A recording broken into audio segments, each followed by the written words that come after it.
Chez bon nombre de lecteurs et de lectrices de comics, la simple évocation du nom de Grant Morrison provoque un achat compulsif d'une forte quantité d'aspirine, et je ne saurais leur donner totalement tort. Mais parmi ces nombreux travaux subsiste au moins un titre aussi réussi qu'accessible.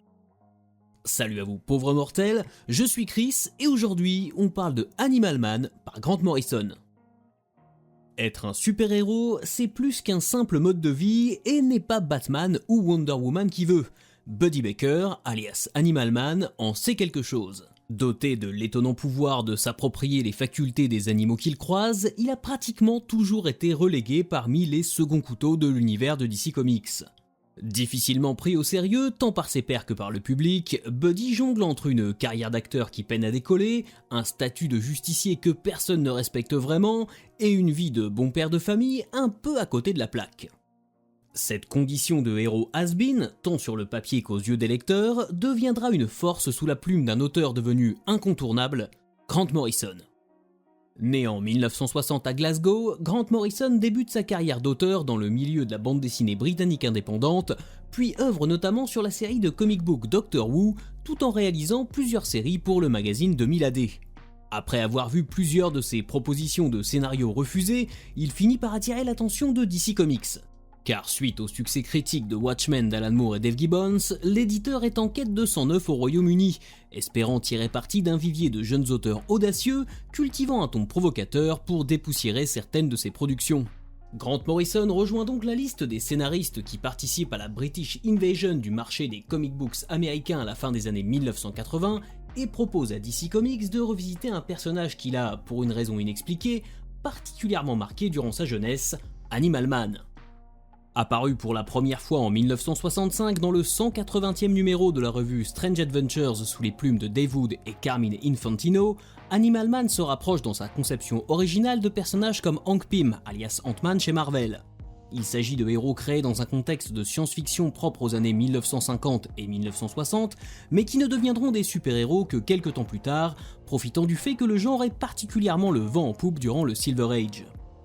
Irradié par un objet d'origine extraterrestre, Buddy Baker se voit octroyer la faculté de copier les capacités physiques des animaux. Une origin story qui sera remaniée quelques fois par la suite, mais qui reste plus ou moins fidèle à cette idée dans les grandes lignes. Un an après sa première apparition, il obtient enfin un costume bariolé de justicier ainsi qu'un alias, Heyman pour Animal Man évidemment. Globalement, les aventures d'Animal Man au sein de l'univers DC restent longtemps anecdotiques, comme en 1980 dans les numéros 267 et 268 de Wonder Woman, lorsqu'il aide l'Amazone dans son combat contre des bandits marseillais entre deux bains de soleil au bord de la Méditerranée. Oui, il y a des choses qui ne s'inventent pas. En 1985, DC Comics fait table rase du passé avec un crossover à l'ampleur inédite jusqu'alors, Crisis on Infinite Earths, l'occasion de remettre sur le devant de la scène, pour quelques pages au moins, des personnages secondaires comme Animal Man. Intégré à une équipe appelée les Forgotten Heroes aux côtés de Rick Flag et de Rip Hunter, Buddy Baker va donc participer au combat contre l'Anti-Monitor, avant d'obtenir sa propre série en 1988, justement scénarisée par Grant Morrison. Pour Morrison, hériter d'un personnage aussi secondaire n'a rien d'une punition, bien au contraire.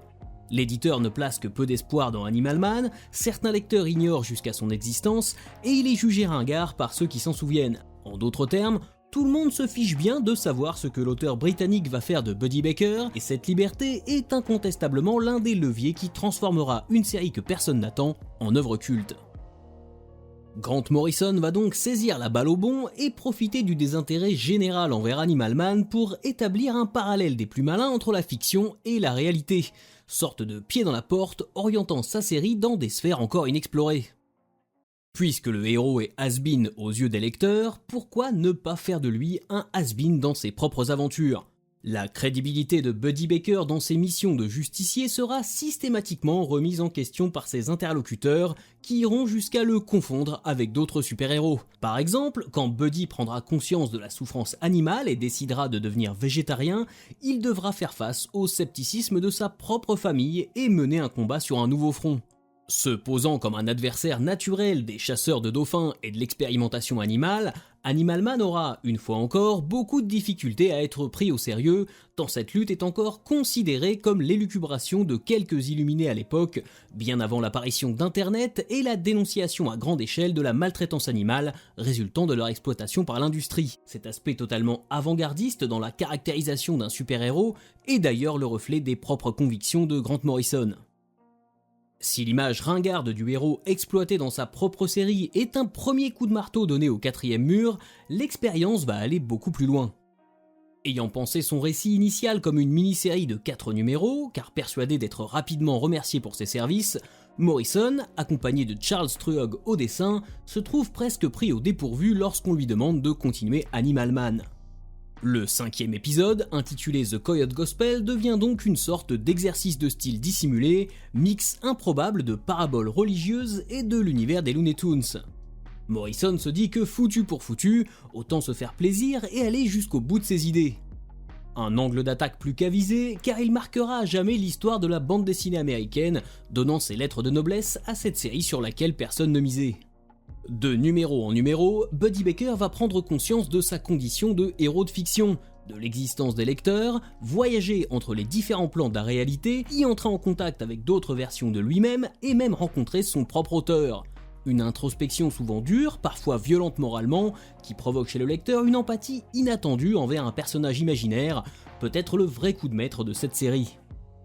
Morrison et Truog vont outrepasser les barrières de la créativité et exploser les codes de la bande dessinée de super-héros, se moquer des dérives absurdes de la tendance grim and gritty qui règne dans les années 1980 en transformant leur héros en un vengeur vêtu de noir, et démontrer avec un talent indiscutable que l'art séquentiel est sûrement celui qui laisse le plus de liberté aux artistes, pour peu qu'ils ne soient pas bridés par des pressions commerciales ou politiques.